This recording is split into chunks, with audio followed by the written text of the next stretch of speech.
ഏയ് ശാരദ, വിമല, ഹരിയ, ഇവിടെ വരൂ. ഇത് പ്രിയങ്ക. ഇവൾക്ക് വലിയ ചീത്തപ്പേരാണ്. സപ്ലി എക്സാം തുടങ്ങി 2-ാം മണിക്കൂറിൽ എല്ലാ തുണ്ടു പേപ്പർ വെച്ച് ആൻസർ ചെയ്ത് ഹാളിന് വെളിയിലെത്തി. ഓ, അത്ഭുതമായിരിക്കുന്നല്ലോ. ഇതെങ്ങനെ സാധിച്ചു? ഹാളിൽ വെച്ച് ഞാൻ ടീച്ചറോട് ശോചനാലയത്തിൽ പോകണമെന്ന് ആവശ്യപ്പെട്ടു. എന്നിട്ട് ടീച്ചർ വിട്ടോ? ചിന്തയും ഉദ്ദേശവും നല്ലതാണെങ്കിൽ ആരും വിടും. എങ്ങനെയാണോ ഇവളുടെ ടീച്ചർ വിട്ടത്. എന്നിട്ട് പുറത്ത് ശോചനാലയത്തിൽ പോയി തുണ്ടെടുത്ത് തട്ടത്തിനടിയിൽ വെച്ചു.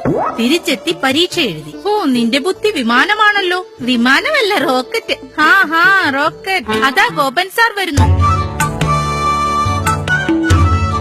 പ്രിയങ്ക, ഈയിടെയായി നിന്നെ സപ്ലി എക്സാമിനൊന്നും കാണാറേയില്ലല്ലോ. ആഹാ സാർ, ഞാൻ സപ്ലിയടിയൊക്കെ നിർത്തി സാർ. ഓഹോ, അങ്ങനെയോ?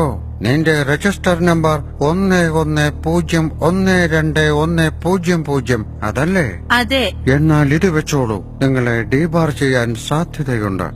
ഇത് നിന്റെ ആൻസർ ഷീറ്റ് വാല്യൂ ചെയ്തപ്പോൾ കിട്ടിയതാണ്. ഓഹോ, അത്ഭുതമായിരിക്കുന്നു. ഇത് ഞാൻ വെച്ച തുണ്ടാണല്ലോ. നമ്മുടെ ഈ പ്രിയങ്കയ്ക്ക് ഇതെന്തു പറ്റി? ആരാണ് തുണ്ട് വെക്കാൻ ആഗ്രഹിക്കാത്തത്? പക്ഷേ വെച്ച തുണ്ട് ആൻസർ ഷീറ്റിനോടൊപ്പം കെട്ടിവെക്കുക കൂടി ചെയ്താലോ? ഒരു ശരാശരി കോപ്പിയടിക്കാരന്റെ തുണ്ടുകൾ തപ്പി പുറത്തെടുത്താൽ ഏകദേശം ഇത്രത്തോളം ഉണ്ടാകും. നിങ്ങളെ ഡീബാർ ചെയ്യാൻ അത് മതി. തുണ്ട് വെക്കരുത്. അഥവാ വെച്ചാൽ അതൊരിക്കലും ഒരു ആൻസർ ഷീറ്റിനോടൊപ്പം കെട്ടിവെക്കരുത്. ഒരു പക്ഷേ നിങ്ങൾ വലിയ വില കൊടുക്കേണ്ടി വരും. വലിയ വില. പൊതുജന താൽപര്യാർത്ഥം കോപ്പിയടിക്കാർ.